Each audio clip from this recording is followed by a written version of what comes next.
Anyway, on this Navy thing, I was really sold on it, and I went and down and done what I had to do in Camden, New Jersey, and passed the test and everything, and I was happy when I was going to get out of school in a couple more, 3 more weeks, and I'd get to join the Navy. And then they sent the old Navy guy up, getting my father to sign the paper, and my father about threw him out of the pool room. I was real so disgusted, and I was so, made me feel so bad. This old fellow had been in World War I on a submarine, and he was an old Navy guy and brought that thing for my father to sign, and my father blew up over him, and he told me, jerked me out of school. I only had about 7 or 8 more days to go. He said, "You're not going to graduate unless you promise me you'll never join the Navy." So I hung out there 2 or 3 more days, and I wasn't going to give up because I wanted to join the Navy. And that evening when I went up to get the papers off the train, my homeroom teacher was there, Elsie Cox. And she said, "I know what's going on, and I understand the situation." They said, "Let me tell you, you go ahead and tell your father you're not going to join the Navy, but when you're old enough, you can do what you want to do. Now, don't you sacrifice your high school education for this damn foolishness." So I took her advice. So the next morning, I told my father I wasn't going to join the Navy. He told me that I could finish my 5 days of school, and I did graduate. Well, anyhow, I was living that. We lived right by the railroad track, and trains running all the time, and the water tower, and we had a chicken yard there in the back. And I found in the coal bin an old American flag about that big, about a foot long and 8 inches. It's all dirty. And there was an old 4x4 sticking up in the chicken yard way back there. So I climbed up and tacked that flag, because this old Navy guy kept telling me about the flag all the time and the history of the service. And so I thought that was a little flag about 12 inches long. Well, somehow, I don't know how my father become attracted to it, or whether it was the lady that lived with us, because I would never call her mother, so I was always a marked guy. I took all kind of punishment because I wasn't. Well, my grandmother told me never to call that lady mother. Well, they weren't married, and so I never did. Anyhow, I would come home a night route, and she said, "Did you take that flag down today?" And I said, "No." And my father threw his hardware down and said, "Get out right now and take that flag down." And I jumped up. I didn't jump up, I just got up and I walked down. I walked outside and over by a telephone pole there, because I made up my mind I was not going to take the flag down, because I'd talked to that old Navy guy, and I was pretty red, white, and blue, and I wasn't going to have that flag down. And he come running up to me, and my father, he ran up to me and said, "Are you taking that," he called some name, "flag down?" I ain't going to say, I forget what he called it. It wasn't actually swearing, but it wasn't complimentary either. And I said, "I'm not taking the American flag down." I said, "If I was a bottle or tin can and you asked me to take it down, I would do it. But that's the American flag, and I'm not taking it down."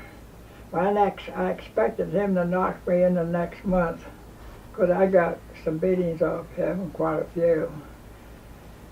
But he never hit me. He just whirled around and ran up the stairs, and I was walking over slow to go up the steps, and he threw a suitcase down at me and said, "Get the hell out and never come back, and keep out."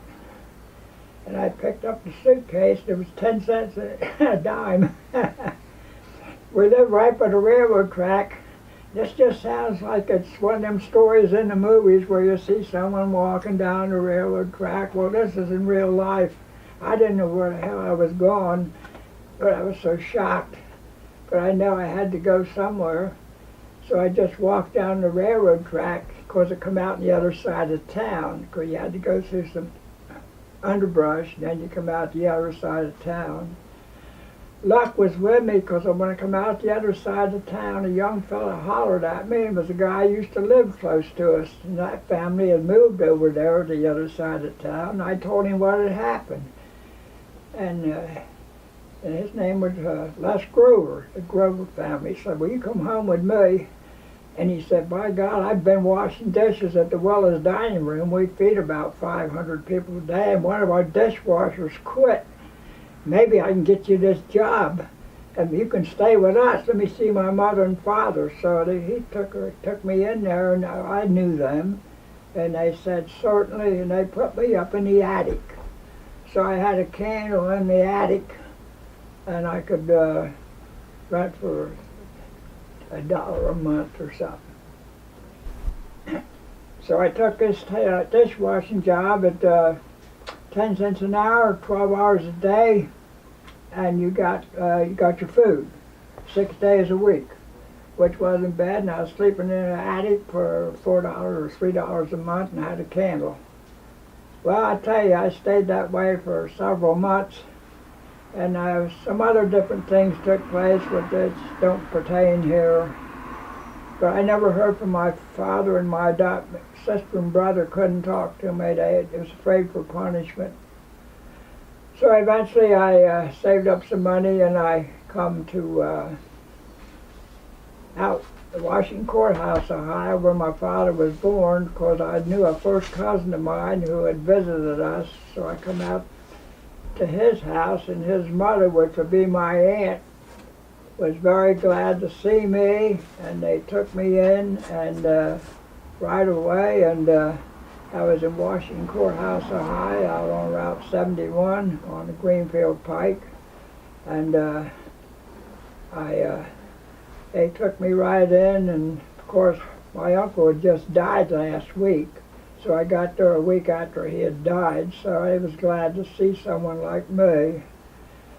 So I stayed with them a month or so, and one of my cousins got me a job at the Cudahy Packing Company, which made cheese and butter and stuff like that. And the farmers all brought their milk in, and I churned butter, went to work at 3 o'clock in the morning, got off at 11 o'clock in the morning, and churned a couple tons of butter. That's when I hit my first number 351. I played a nickel. I think I got 25 or 26 bucks or something. I thought I was a big time guy. But anyway, it was only 40 cents an hour, 30 cents an hour is what I was making there. And at that time, I joined the Ohio National Guard in Washington Courthouse, Ohio. And I was a young man, and well, that's a picture of me about that time. So I joined the National Guard, and we met every month, trained 1 or 2 nights every month.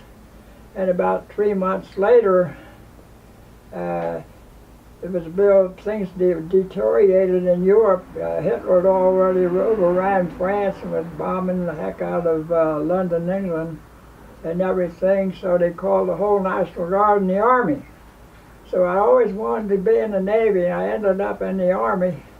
And I ended up, of course, in one of the, well, I ain't going to knock it, but it's one of the tough sections of the Army, and the rifle company, and the infantry, and I was in a heavy weapons company, a machine gun company, which is all right. You can put out a lot of lead, but that's the first thing they want to shoot at is the machine gun people. So anyhow, that's how I got in the United States Army. They sent me down to, with all of us, to Camp Shelby, Mississippi. And for about 1.5 years, we ran over the southern part of the United States and Texas on big maneuvers and things like that.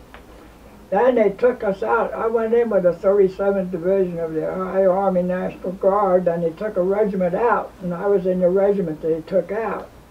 They had 4 infantry regiments, and they reduced it to 3, so that, you might say, bastard unit would just float around, had all kind of duties. They sent us down to New Orleans to help along the Mexican border, because so many Japanese or German submarines were putting the saboteurs ashore and they were coming up in different cities and things. It could do possible harm. Well, it's awful rough country in Louisiana along the coast there to see at night in the dark. And so we had to help the Border Patrol at what we could. Then we ran patrols over the Huey-Long Bridge, which crosses Lake Pontchartrain right outside of New Orleans. And we was in the Southern Defense Command there for several months. Then later on, we got transferred to Fort Sill, Oklahoma. And over there where they train artillery people. And we separated. Then we done several different other assignments. We got kicked all around. One day we was out in Camp Chaffee, Arkansas, and they was giving some last moment training to us to make us more. I had done so many 15-mile hikes and 20-mile hikes. I was go anywhere to get overseas to get the heck away from all this build yourself up. I was getting worn out learning how to be tough. Well, anyhow, one time I come home from a pass and I was on the list to go out in the morning, and I was assigned to go to Fort Ord, California. So I knew right then I was headed for the Pacific. So I went to Fort Ord, and as soon as I got there, they asked us to get into two lines, ones that could swim and ones that couldn't swim. And I never got a chance to swim, so I didn't want to do that. I didn't want to be tied up in swimming lessons, so I just got in the line that said I knew how to swim. When I was marching down, I asked one of them cadre guys where. I said, "Where are we going?" He said, "Well, you're going down, everybody's going to swim." So I dropped out of that line real quick and made my way back to the other line and had every night I had to go over for 2 hours of swimming lessons,